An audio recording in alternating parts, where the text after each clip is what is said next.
नमस्कार, मैं हूं आपके साथ ज्योति कनौजिया। आइए नजर डालते हैं फटाफट खबरों की ओर। भारतीय अंतरिक्ष एजेंसी इसरो को बड़ी सफलता मिली। दरअसल इसरो ने शुक्रवार को फ्यूल सेल तकनीक ईंधन सेल प्रौद्योगिकी का सफल परीक्षण किया। इसरो के भविष्य के मिशन और डाटा इकट्ठा करने के लिहाज से यह फ्यूल सेल तकनीक बेहद अहम है। इस तकनीक की मदद से ईंधन रिचार्ज किया जा सकता और इससे कोई उत्सर्जन भी नहीं होता। अंतरिक्ष में ऊर्जा जरूरतों को पूरा करने और पीने के पानी के लिए यह तकनीक सबसे आदर्श है। भारतीय अंतरिक्ष एजेंसी ने शुक्रवार को अंतरिक्ष में 100 वाट श्रेणी के polymer electrolyte membrane fuel cell पर आधारित पावर सिस्टम का सफल परीक्षण किया।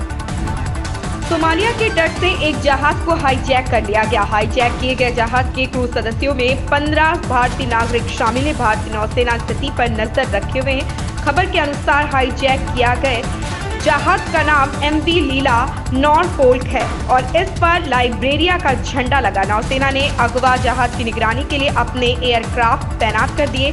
अगवा जहाज की क्रू से कम्युनिकेशन भी स्थापित कर लिया गया है। दिल्ली से अयोध्या तक सफर करने वाले यात्रियों के लिए बड़ी खुशखबरी है। अब दिल्ली से अयोध्या तक सफर करने वाले यात्रियों के लिए भी वंदे भारत ट्रेन शुरू हो गई।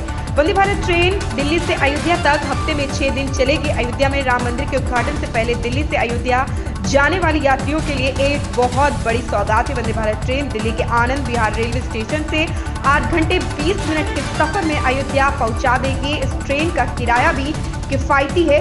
वंदे भारत ट्रेन के चलने से दिल्ली से अयोध्या तक सफर करने वाले यात्रियों के समय की काफी बचत होगी। जसप्रीत बुमराह और मोहम्मद सिराज की घातक गेंदबाजी की बदौलत भारत ने केप टाउन में शानदार जीत हासिल की। उसने दक्षिण अफ्रीका को 7 विकेट से हराकर सीरीज को 1-1 से ड्रॉ करा दिया।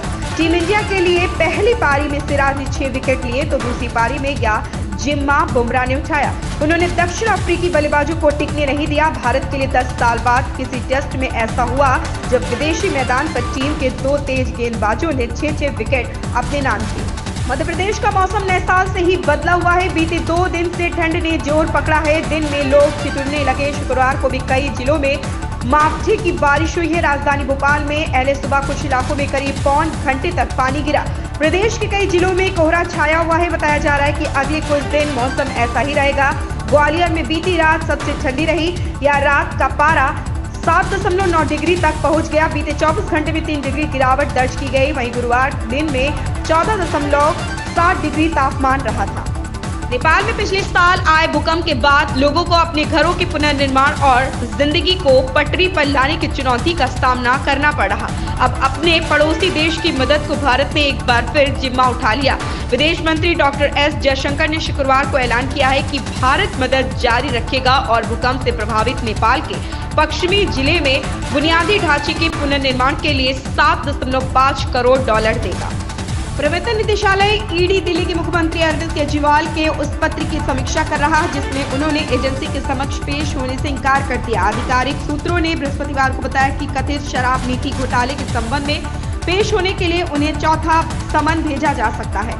आम आदमी पार्टी के राष्ट्रीय संयोजक केजरीवाल ने एक दिन पहले ईडी के समक्ष पेश होने से इंकार करते हुए कहा था कि एजेंसी का दृष्टिकोण कानून, समानता या न्याय की कसौटी पर खरा नहीं उतरता।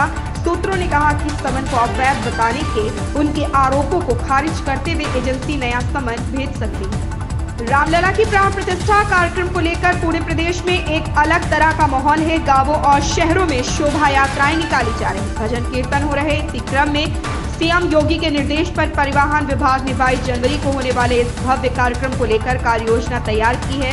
इसके तहत 22 जनवरी तक सभी बसों में लगे पब्लिक एड्रेस सिस्टम ने राम भजन बजाए जाने के निर्देश दिए हैं। बलूचिस्तान हमेशा गलत कारणों से सुर्खियों में रहता है। पाकिस्तान का सबसे बड़ा लेकिन सबसे कम आबादी वाला यह प्रांत कभी भी इस्लामाबाद या प्रधानमंत्री कार्यालय के निशाने पर नहीं रहा था। दशकों पहले यह पहली बार तब खबरों में आया जब पाकिस्तान ने चगाई के पहाड़ों में एक परमाणु उपकरण का परीक्षण किया जिसमें इस खूबसूरत इलाके का पर्यावरण नष्ट हो गया। खनिज संपदा के मामले में यह प्रांत उम्मीद से ज्यादा समृद्ध है और तांबा एवं सोना जैसे कई खनिजों की अभी खुदाई भी नहीं हो पाई। अमेरिका में एक बार फिर से हिंदू मंदिर को निशाना बनाया गया है। कैलिफोर्निया स्थित हिंदू मंदिर पर खालिस्तान समर्थक नारे लिखे गए हैं। हिंदू अमेरिकन फाउंडेशन ने शुक्रवार को यह जानकारी दी। गौरतलब है कि हाल ही में कैलिफोर्निया के स्वामी नारायण मंदिर पर भी हमला हुआ था और उस दौरान भी मंदिर पर खालिस्तान समर्थक नारे लिखे गए थे। कनाडा में भी हाल के समय में कई हिंदू मंदिरों को निशाना बनाया गया है।